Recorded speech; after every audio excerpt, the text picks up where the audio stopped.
Everyone, this is our presentation about electrical hazards and controls in the workplace. My name is Brian, and I'm presenting this with David. So, why electricity is so important? So we have to start taking in consideration that in modern life, the electrical devices are helpful to us because these devices complete some of the most tedious tasks in the daily life. In other words, our life, how we know it today, has an absolutely dependence on the electrical source and their applications. That's why the constant risk of making contact with energized equipment or conductor make this one of the biggest obstacles to manage, since electricity is present in the daily life of the persons.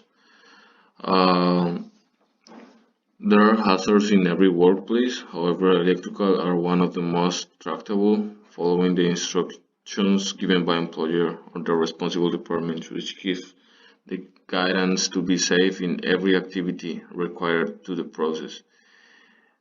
This is easier with the help of those of these machines. However, the workers must be certified. This includes also constructor, utility line crews, first responders, product manufacturers.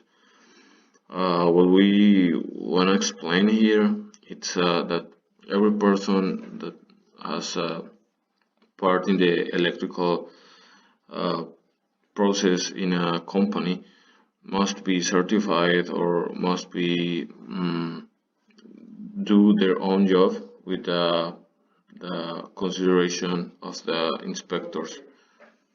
So um, the consideration of the inspectors. So we need to be aware not only for the big machines but also for the small ones. For example, the small laptops that we all have in our houses or even in the college or in the workplace. Those machines works pretty good, but it requires to be treated with respect and with all the considerations to complete the job in the safer way. Of course, it's also include in this part the big machines, but also the small stuffs that we all have in our office or maybe our home. It's really important to take care of all of these situations. One important fact is that for the occur, the human body must be part of an active electric circuit, which overstimulate the nervous system. What determines the fatal accident is the amount of current which travel for the body. This is measured in amperes, and the duration of that. This is taken from the National Institute for Occupational Safety and Health. So regarding our presentation, our investigation in this whole semester, we want to clarify and we want to go a little bit deeper in the questions that we did for the research. So the first one is procedure to identify a fried wire.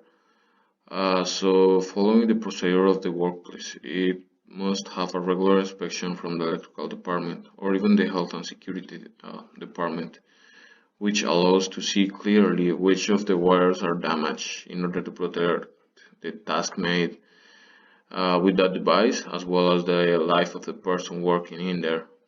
The department must be present must present the report of inspection and keep on going with the protocol if there's any abnormal situation with the wires.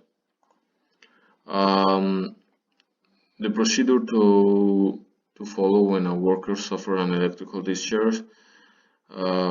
This is very important and it's a stressful situation, but anyways we need to be prepared when this happens in the workplace. So the first thing, we need to move the person away from the electrical source, turn off the source, and check the victim vital signs, and apply the CPR if necessary. Um, what are the main PPE used for electrical work? Once again, this must be clear in every company, and also the zones that is required to wear specific clothes, which may include cotton protective clothing, always long sleeve to protect all the arms and legs of the electrician, safety glasses, rubber gloves, and rubber sole shoes. This part is important for the electrical hazards, but as we all know, there's a bunch of hazards in the workplace, so it's always important to use the safety glasses and the rubber sole shoes. Hello, now it's David talking. Following the presentation, I would like to give some recommendations about the electrical hazards that we can find in any workplace. As we know, nowadays electricity is a must in pretty much every workplace that we can work on. So it is very likely to find any electrical hazard around us. So first of all, I would like to recommend to implement any kind of process or protocol that we must follow to prevent or identify any electrical hazards that we have in our workplace.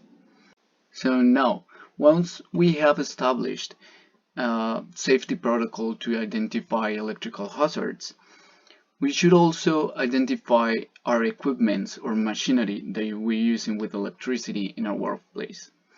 So once we have identified our machinery, we have to spot the agglomeration of cables or bunches of cables entangled that could overheat and generate a fire. By following our safety protocol to identify electrical hazards, we should also spot crystallized, fried, or peeled cables that could lead to electrocution when in contact with a person or worker around this area. Additionally, our safety protocol should be complemented by a maintenance program that will avoid the generation or any new electrical hazard in our workplace. We also must follow all the laws and mandatory regulations established by the Canadian government and the Ontario government in order to ensure the safety and security of our workers in any workplace, especially when we're talking about electrical hazards that could appear in our workplace. Finally, I would like to thank you all for your attention and your time. These are some of the references that we use as a source of information for this presentation. Thank you all for your attention once again, and I hope you all are safe and sound.